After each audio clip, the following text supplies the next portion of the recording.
The subway rumbled beneath Marcus Chen's feet as he clutched a worn business plan against his chest. 20 years old, with eyes that still held that fire, that burning belief that the impossible was just around the corner. The fluorescent lights of the N train flickered as it pulled into the 14th Street station, casting shadows that danced across the faces of morning commuters. Marcus could almost taste his future, a tech startup that would revolutionize how small businesses connect with their communities. He'd been working on this idea for 8 months now, 8 months of late nights in coffee shops, sketching wireframes on napkins, cold calling potential mentors who rarely called back. But today was different. Today he had meetings lined up with 3 different investors. Today his life was about to change. But you know what they say about dreams. They have a way of shattering when you least expect them. Marcus pushed through the turnstile and climbed the stairs to street level. The crisp October air hit his face as he emerged into the chaos of Manhattan.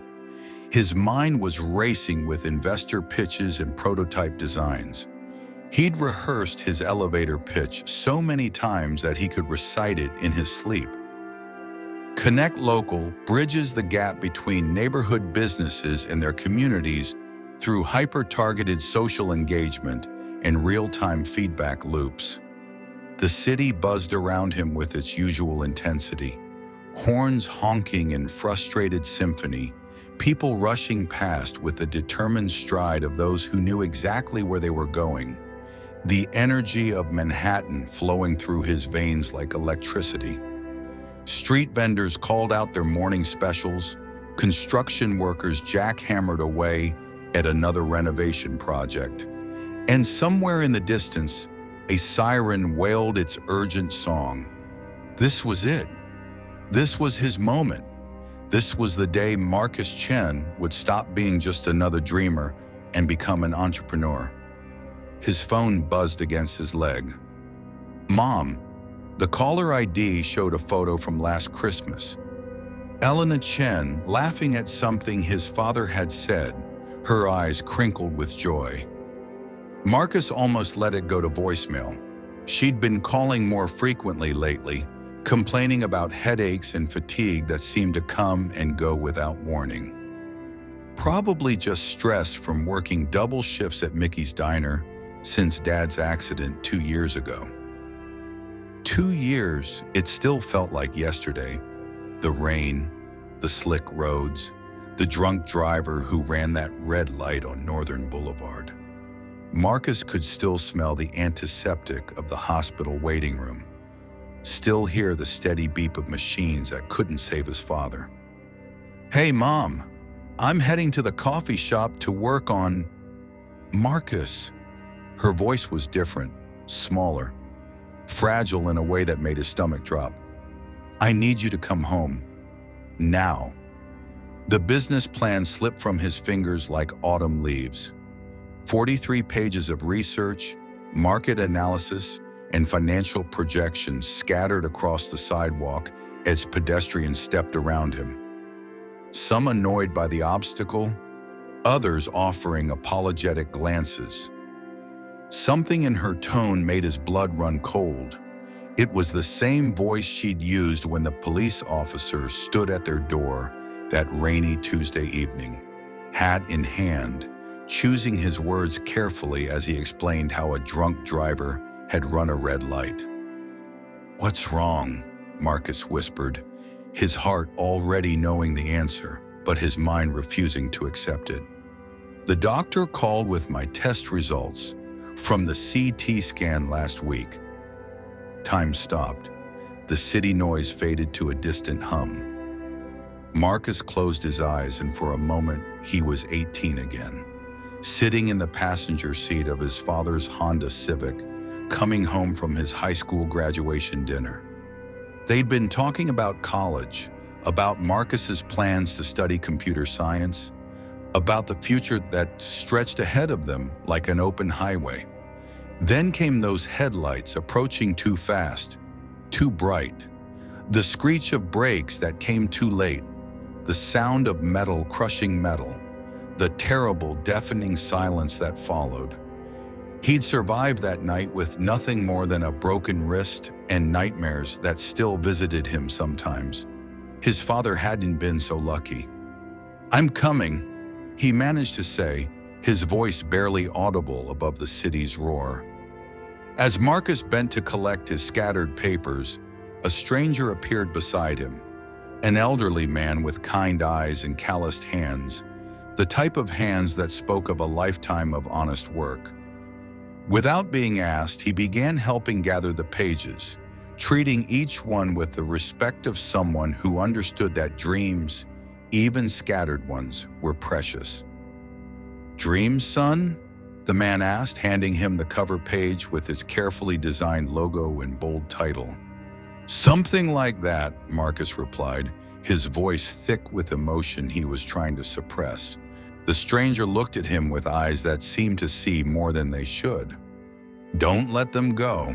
Sometimes they just take a different path than we expect. Sometimes the detour becomes the destination."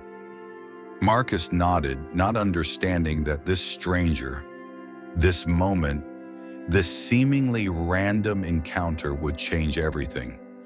He didn't know that kindness from strangers would become a cornerstone of everything he would build.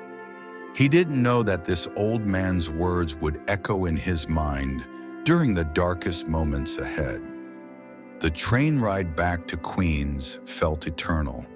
Through the window, Manhattan's skyline blurred past like a movie playing in reverse.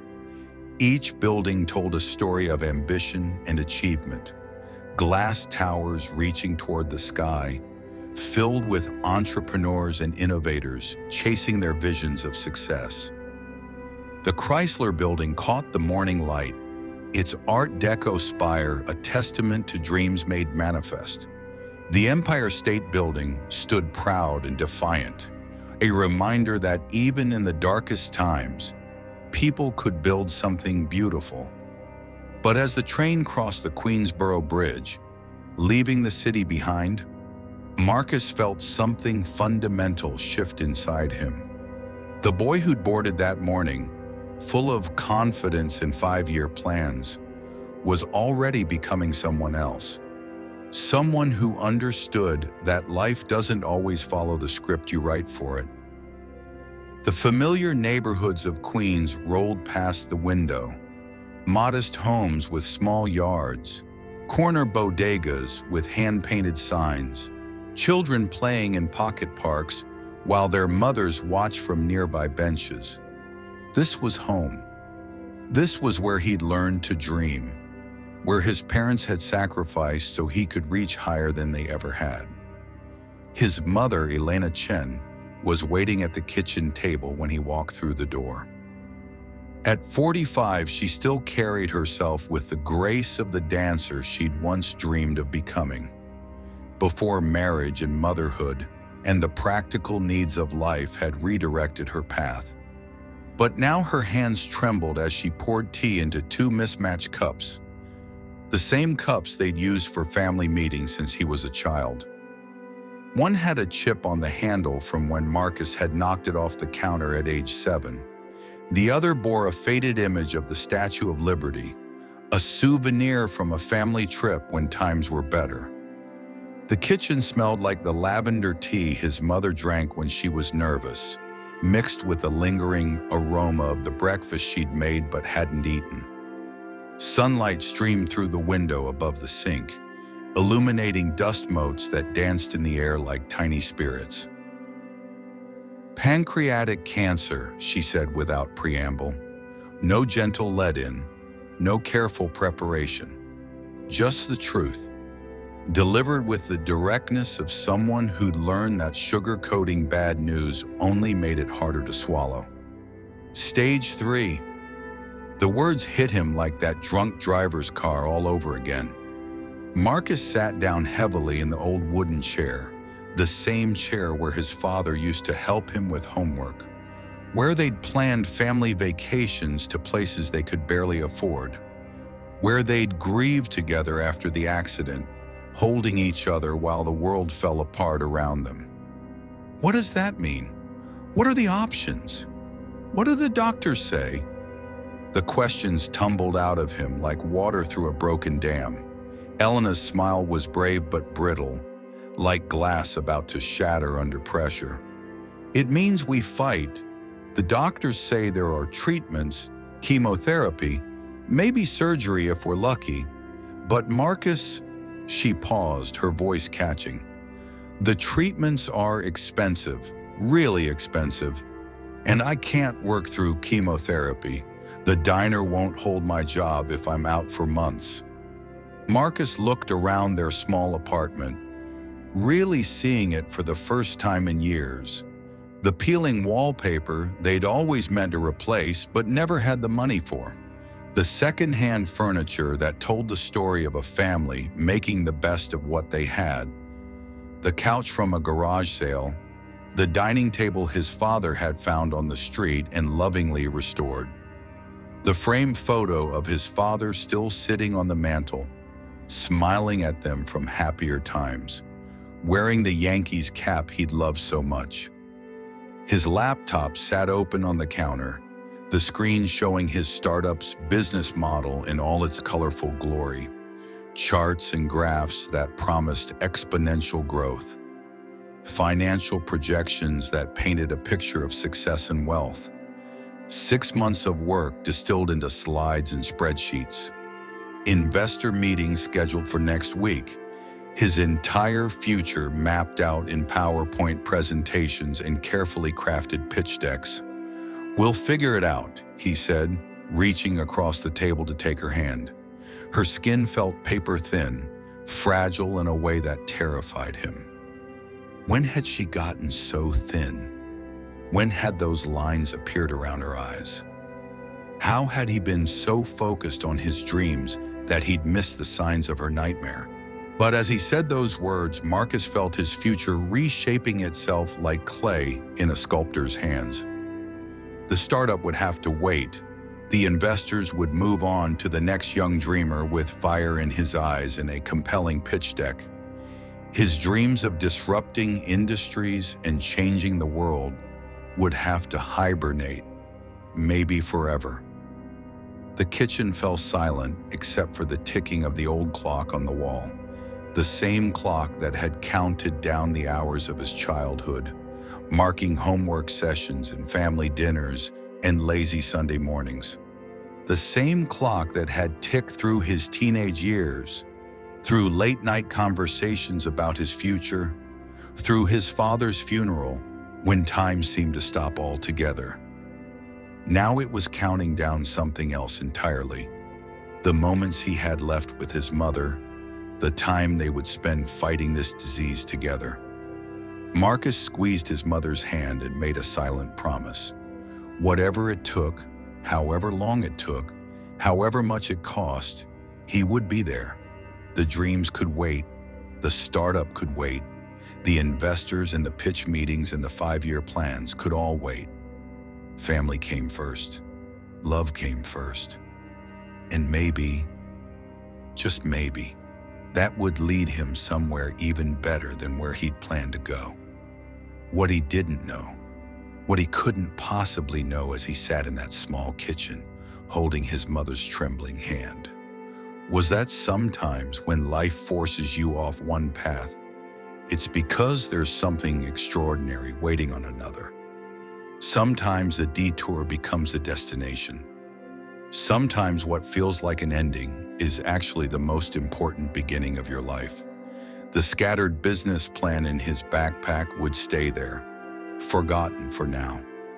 But the lessons he was about to learn about resilience, about community, about the kind of success that can't be measured in market share or valuations, those lessons would become the foundation of something greater than he'd ever imagined. The boy who dreamed of conquering Manhattan was about to discover that sometimes the most profound victories happen in the quiet moments, in small apartments in Queens, in the space between heartbeats when you choose love over ambition and discover that you haven't given up your dreams at all. You've just found better ones. 6 months later, Marcus Chen had become an expert in things no 20-year-old should ever have to know. Insurance co-pays that ate through their savings like hungry wolves. Chemotherapy schedules that dictated every aspect of their lives. The exact sound his mother made when the nausea hit at 3 in the morning. A soft, desperate whimper that cut through his sleep like a knife. He'd also become an expert at pretending everything was fine. The coffee shop where he'd once planned to pitch investors had become his second home. But now his laptop displayed medical bills instead of business plans. Spreadsheets full of treatment costs, insurance claims, and payment schedules had replaced his startup projections. The dreams of disrupting industries had been replaced by the very real challenge of keeping his family afloat. Marcus had taken a job at Rodriguez Electronics, a small repair shop tucked between a laundromat and a bodega on Northern Boulevard. It wasn't glamorous, the pay was modest, the work was repetitive, and the shop smelled perpetually of soldering flux and old coffee. But it was honest work, and more importantly, it was flexible. Danny Rodriguez, the owner, understood about family obligations in a way that corporate America never would. "You're getting good at this," Danny said one Tuesday afternoon, watching Marcus delicately replace a smartphone screen with the precision of a surgeon. Danny was in his 50s, with grease permanently embedded under his fingernails and a heart bigger than his small shop could contain. He'd immigrated from Puerto Rico 30 years ago with nothing but a toolbox and a dream of fixing things for his community. "Thanks, it's actually kind of therapeutic," Marcus replied, carefully aligning the new screen with the phone's frame. Danny laughed, a rich sound that filled the cluttered shop. "Therapeutic? Kid, you're the first person to call circuit board repair therapeutic. Most people think it's torture." But it was true.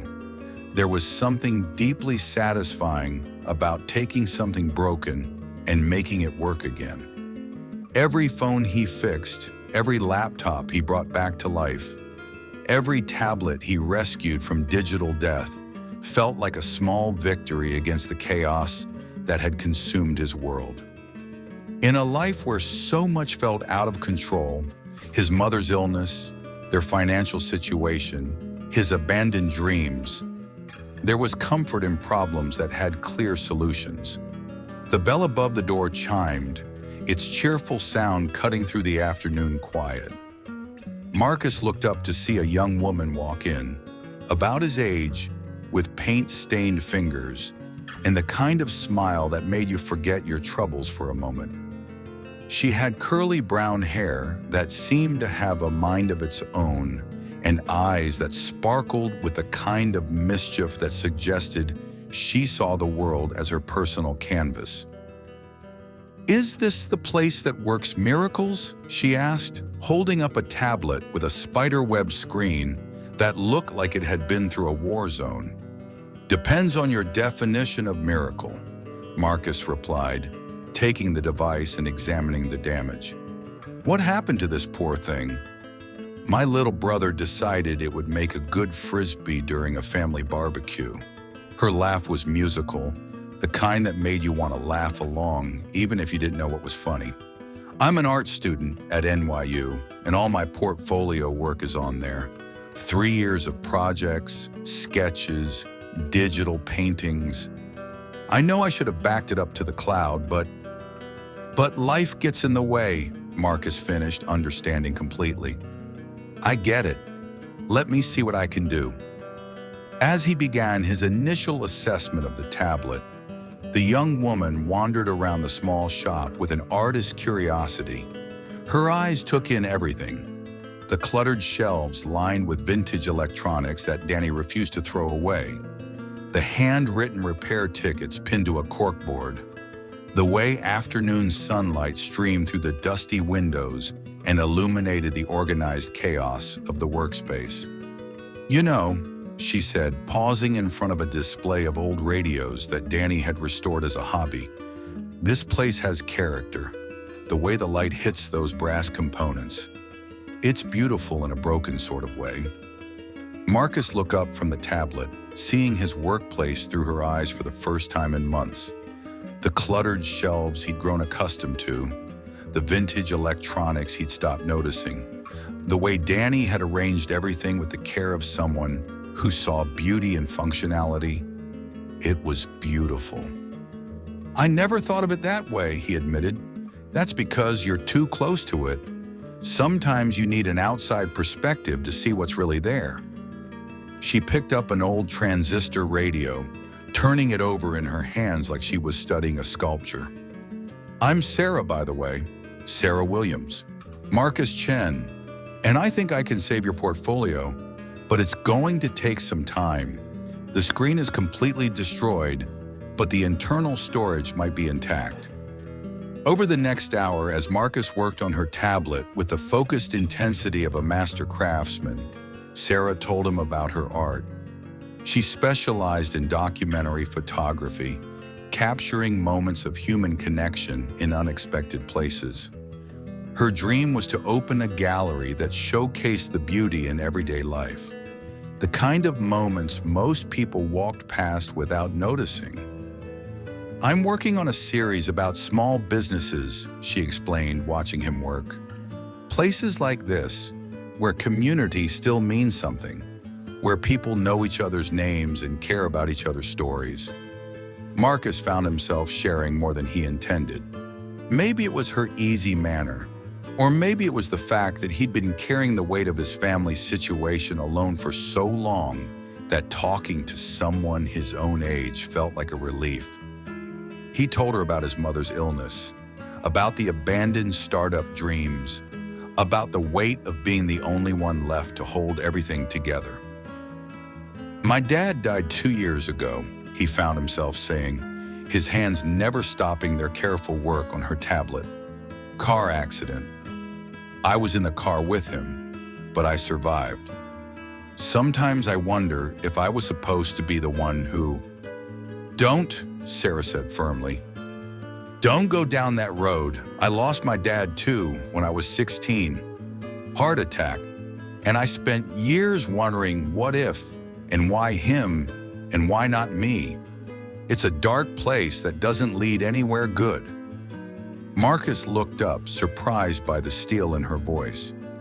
"The thing is," she continued, her voice softer now, "we don't get to choose what happens to us, but we do get to choose what we do with what happens to us. And from what I can see, you're choosing to be there for your mom. You're choosing to learn new skills. You're choosing to help people fix their broken things. That's not settling for less. That's choosing love." "You know what I think?" Sarah said as Marcus successfully recovered her files, the tablet screen lighting up to reveal hundreds of photographs and digital artwork. "I think you're exactly where you're supposed to be.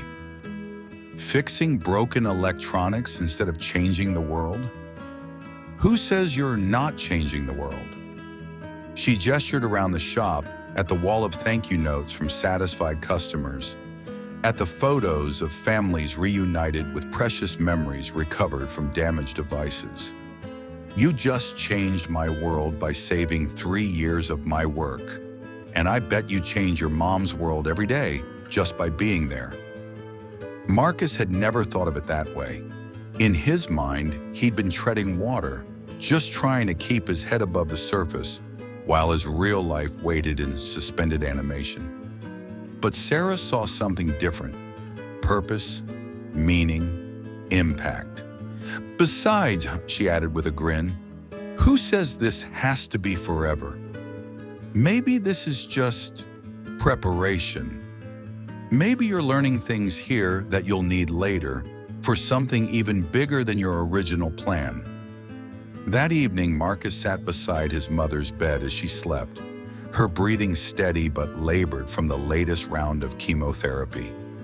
The treatments were working, slowly but working.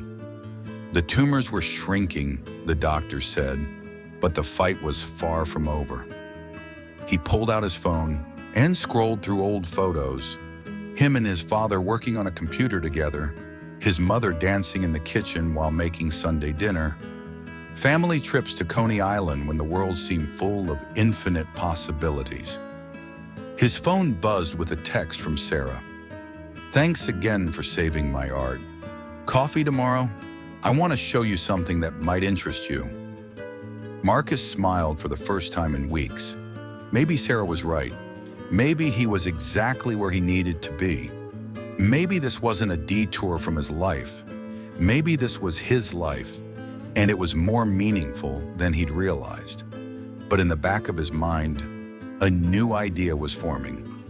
Something about broken things and the beauty in fixing them. Something about community and connection and the way technology could bring people together instead of driving them apart. Something about the stories that lived inside every device that crossed his repair bench. The grandmother's tablet full of photos from her grandchildren. The student's laptop containing years of research. The small business owner's point-of-sale system that represented their livelihood. He didn't know it yet, but his real journey was just beginning. The boy who'd scattered his business plan on a Manhattan sidewalk was learning lessons that no business school could teach. He was learning about resilience, about community, about the kind of success that couldn't be measured in market share evaluations. He was learning that sometimes the most profound changes happen not when you're trying to disrupt the world, but when you're simply trying to fix the small corner of it that's been placed in your care. The next morning, Marcus woke before his alarm, feeling something he hadn't felt in months. Anticipation. Not for what might happen someday, but for what was happening right now. For the work waiting for him at the shop, for the coffee date with Sarah, for the small ways he might make someone's day a little better. As he made breakfast for his mother, oatmeal with honey, the only thing she could keep down on chemo days, Marcus realized that he'd been thinking about success all wrong. He'd thought it was about reaching some distant peak, about achieving some grand vision of disruption and innovation. But maybe success was simpler than that. Maybe it was about showing up day after day for the people who needed you. Maybe it was about finding beauty in broken things and purpose in small repairs. Maybe it was about building something meaningful, one fixed device and one grateful customer at a time. The old Marcus would have called this settling. The new Marcus was beginning to understand that this might be the most ambitious thing he'd ever done. 1 year later, Elena Chen was in remission, and Marcus had discovered something unexpected about himself. He was a natural entrepreneur, just not in the way he'd originally imagined. The small electronics repair shop had transformed under his influence, evolving from a simple fix-it business into something that defied easy categorization. What started as basic repairs had become a community hub where people brought their broken devices and left with something more valuable than a working phone or tablet. They left with connection, knowledge, and hope. Marcus arrived at the shop each morning at 7:30, an hour before Danny officially opened, to prepare for what had become known in the neighborhood as Community Coffee Hour. It had started accidentally. Mrs. Patterson, an elderly widow who lived above the bakery next door, had brought in her tablet for repair and mentioned how lonely her mornings had become since her husband passed. Marcus had offered her a cup of coffee while she waited, and they'd ended up talking for 2 hours about everything from her late husband's war stories to her grandson's college plans. Word spread, as it does in tight-knit communities, and soon other neighbors began stopping by for coffee and conversation. Danny had initially worried about the shop becoming a social club instead of a business, but something magical was happening. The people who came for coffee often stayed to learn about their devices, and they always left as customers for life. "I don't understand how you do it," said Mrs. Patterson one crisp November morning, cradling her repaired tablet like it was made of gold. My grandson in California set up video calls on this thing, and now I can see him every week. You didn't just fix my screen, you fixed my loneliness." Marcus smiled as he handed her a fresh cup of coffee, the steam rising between them like incense in a cathedral of small miracles. "That's what we're here for, Mrs. Patterson. Technology should bring people together, not drive them apart." But it was Sarah who helped him see the bigger picture. She'd been documenting the shop's transformation through her photography, capturing moments of human connection that happened around the repair bench with the eye of someone who understood that the most profound stories often unfolded in the most ordinary places. "Look at this," she said one evening, showing him a series of photos on her camera. The first was Marcus, hunched over a laptop, explaining something to a young girl while her mother watched with the kind of gratitude that couldn't be faked. The second showed an elderly man teaching a teenager how to solder a connection, their heads bent together in concentration. The third captured Danny laughing with a customer who'd brought in the same ancient radio 3 times. Not because it kept breaking, but because he enjoyed the conversation that came with each visit. "You're not just fixing electronics, Marcus. You're fixing relationships, opportunities, dreams. You're building something that doesn't have a name yet. It's just repair work, Sarah." "No, it's not." She scrolled through more photos. Teenagers learning to code on refurbished computers that Marcus had set up in the shop's back room.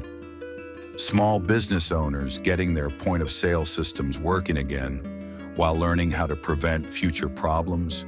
Families reconnecting through restored devices that held years of precious memories. This is community building.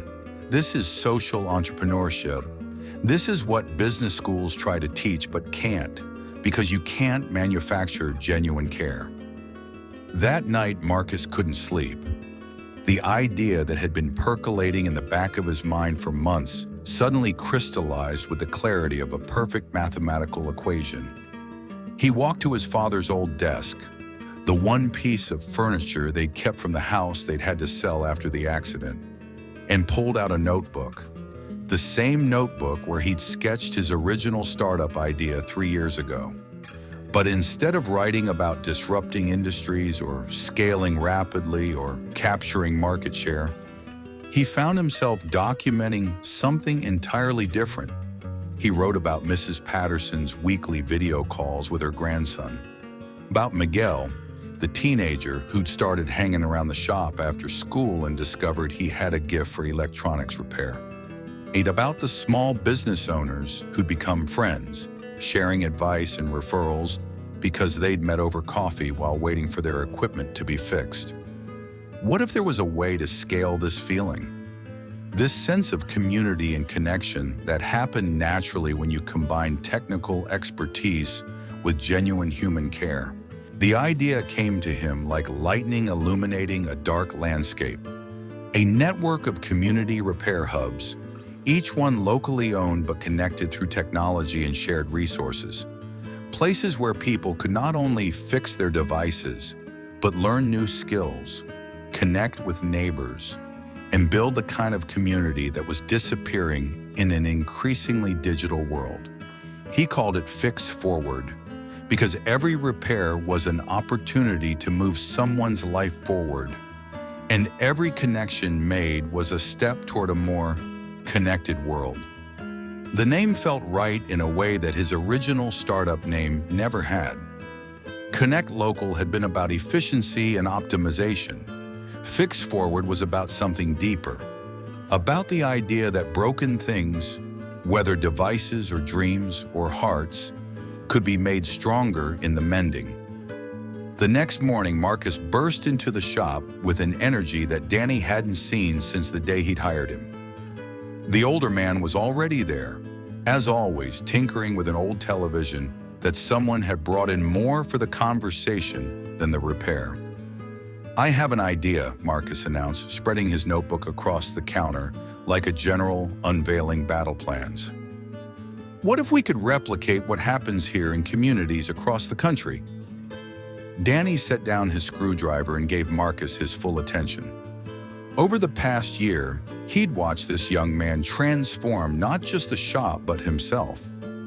The broken boy who'd walked in desperate for work had become someone who saw possibility where others saw problems.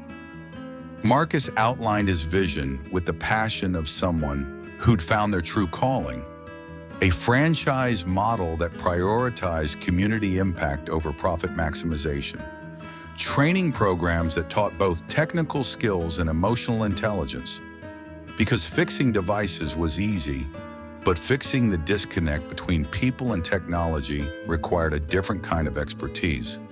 A technology platform that connected repair hubs and shared resources, allowing a shop in Ohio to learn from successes in Oregon, creating a network of knowledge and support.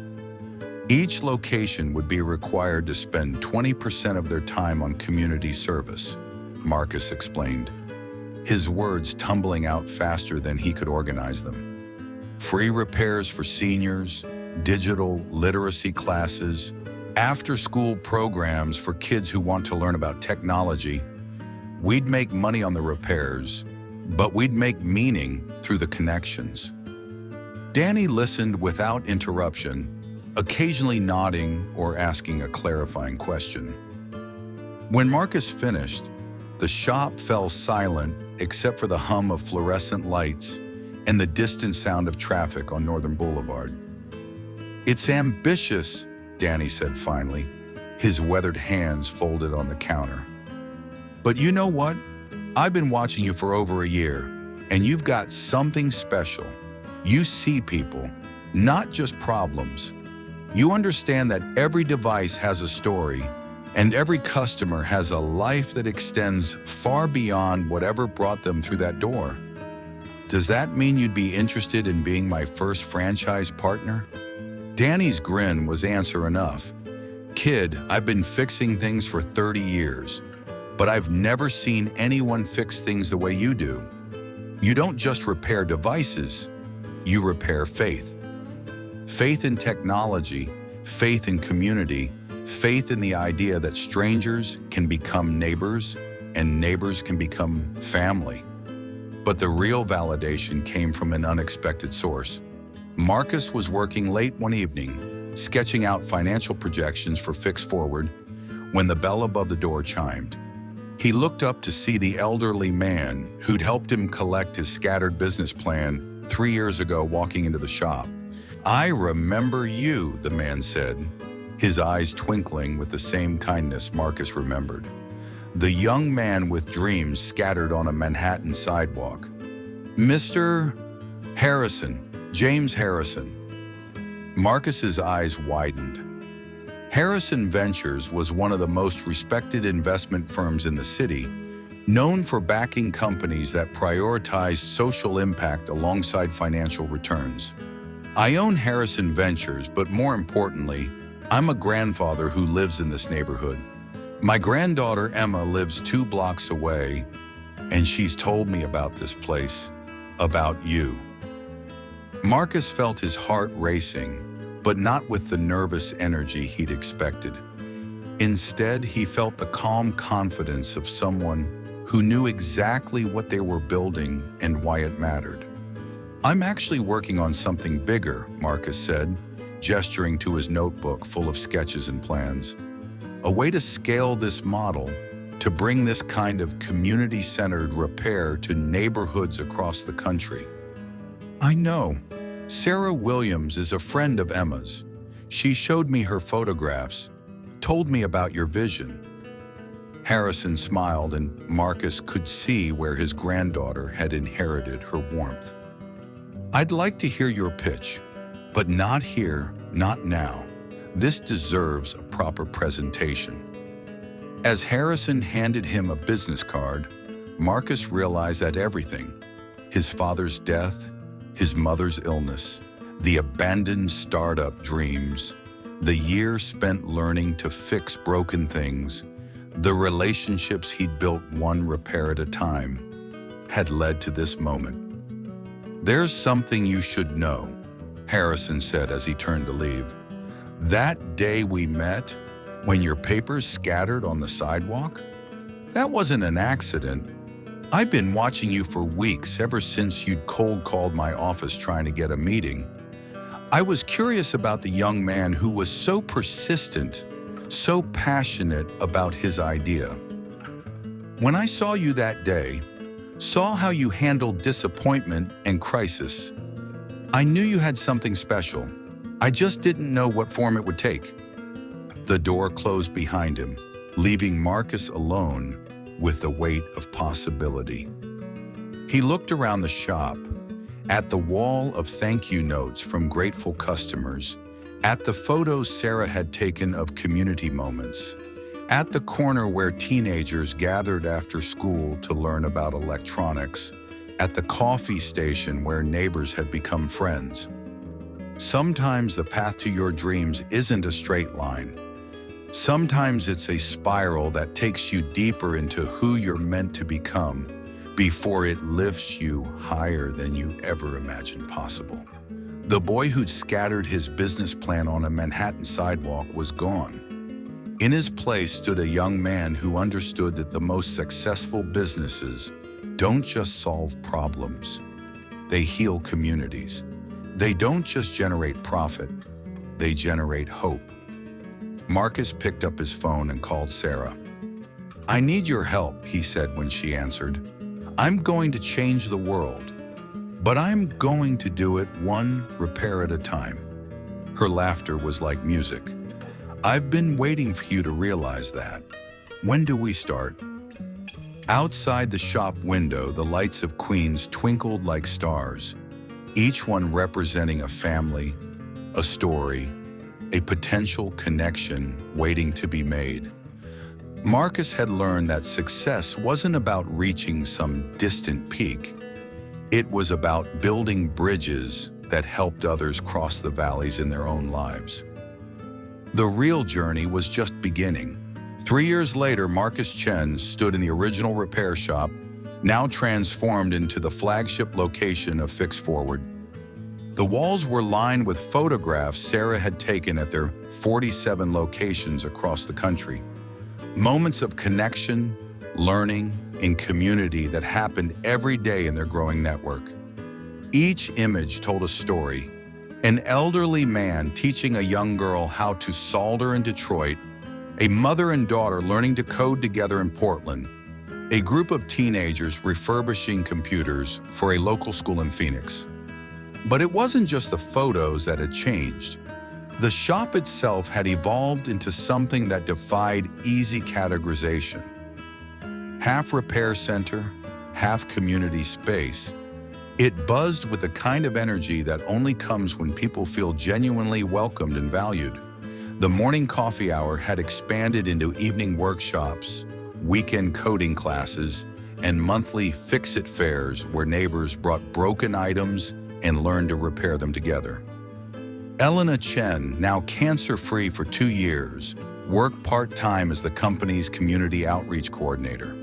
Her experience as a patient had given her unique insights into how technology could bridge gaps in healthcare access, and several Fix Forward locations now offer digital literacy programs specifically designed for seniors and support groups for families dealing with serious illness.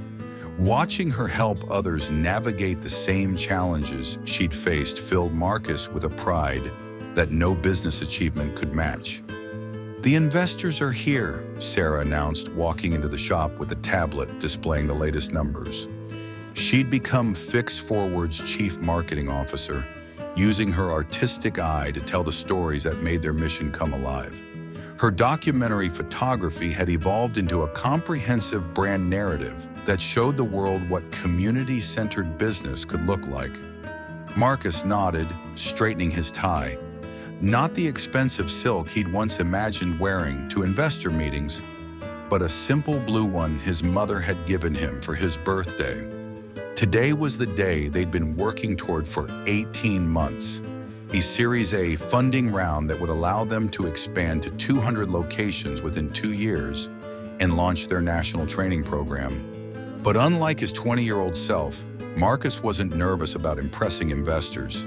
He was confident in what they'd built, not because the numbers were good, though they were, but because he knew the impact was real. Every day brought emails from customers whose lives had been changed, from franchise owners who'd found their calling, from communities that had been strengthened by having a fixed forward location. The presentation took place in the shop's community room, a space that had been added during the renovation to accommodate the workshops and classes that had become central to their model. The investors, a carefully selected mix of traditional VCs and impact investors, sat surrounded by the tangible evidence of fixed forward success. Handwritten thank you notes covered one wall. A display case showed devices that had been transformed from broken to beautiful through the repair process. In the corner, a group of teenagers worked on refurbishing laptops for a local school, their quiet concentration a testament to the learning that happened here every day. Most startups talk about disruption, Marcus began, his voice steady and confident. We talk about repair, not just fixing broken devices, but repairing the social fabric that technology has sometimes torn apart. He clicked to the first slide showing their key metrics. The numbers told a compelling story. 94% customer satisfaction, 78% of customers reporting new friendships formed at fixed forward locations, 156% year-over-year revenue growth, and most importantly, 89% of franchise owners reporting that their work felt deeply meaningful. We've discovered something counterintuitive, Marcus continued, walking among the investors rather than standing behind a podium. In an age of rapid technological change, people crave stability and connection. They want to understand their devices, not just use them. They want to feel part of a community, not just a customer base. James Harrison, who'd become both an investor and mentor, smiled from the back of the room. Beside him sat Danny Rodriguez, now the company's head of franchise development, wearing a suit that looked slightly uncomfortable but couldn't dim his obvious pride. Mrs. Patterson sat in the front row, having become something of a company mascot after her story of reconnecting with her grandson had gone viral on social media. Our secret isn't revolutionary technology, Marcus explained, clicking to a slide showing the interior of various fixed forward locations. Each one looked different, adapted to its local community, but all shared the same warm, welcoming atmosphere. It's revolutionary humanity. Every fixed forward location is required to spend 20% of their time on community service. Every repair comes with education. Every customer leaves knowing more than when they arrived. The questions from investors were sharp but fair, the kind that showed they'd done their homework and understood both the opportunity and the challenges. How do you maintain quality across franchises? What's your competitive moat? How do you scale culture? What happens when big box stores start offering similar services? Marcus answered each one with the confidence of someone who'd lived every aspect of the business. He talked about their comprehensive training programs that took 6 months to complete, longer than most fast food franchises, but necessary to ensure that every fixed forward owner understood both the technical and community aspects of the model. He explained their technology platform that connected locations and shared best practices, allowing a successful program in one city to be adapted and implemented across the network. He described their partnerships with community colleges to provide certification programs that gave their technicians credentials while ensuring consistent quality. As for competition, Marcus said, addressing the elephant in the room, we welcome it. The more businesses that prioritize community connection, the better. But here's what we've learned. You can't fake genuine care. You can't manufacture authentic relationships. You can't automate empathy.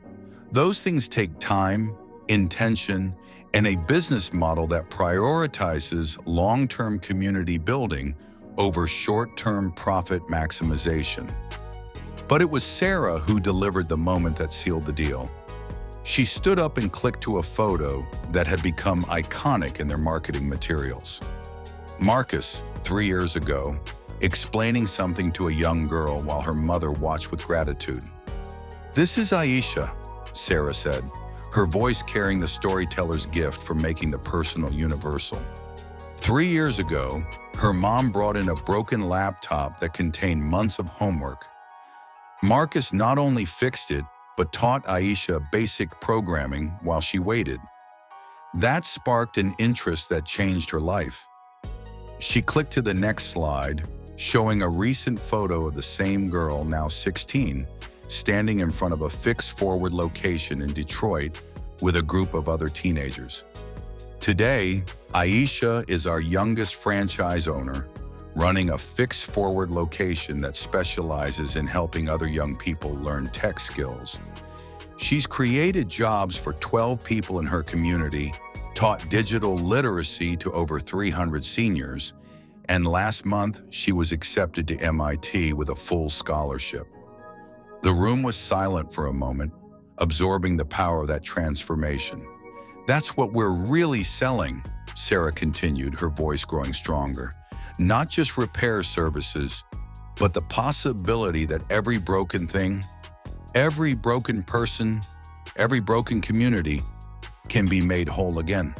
We're not just fixing devices, we're fixing the disconnect between technology and humanity." One of the investors, a woman who'd built her career on identifying companies that could scale social impact, leaned forward. "What's your vision for the next 5 years?" Marcus smiled, thinking about the boy who'd once dreamed of conquering Manhattan with a tech startup.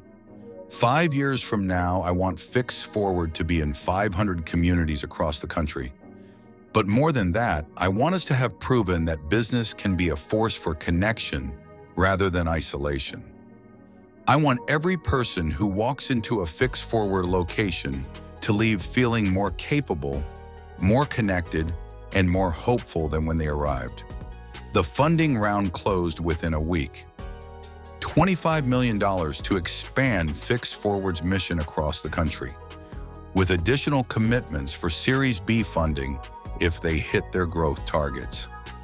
But the real victory came later that evening, as Marcus sat with his mother in their kitchen, the same kitchen where she'd delivered the news that had changed everything.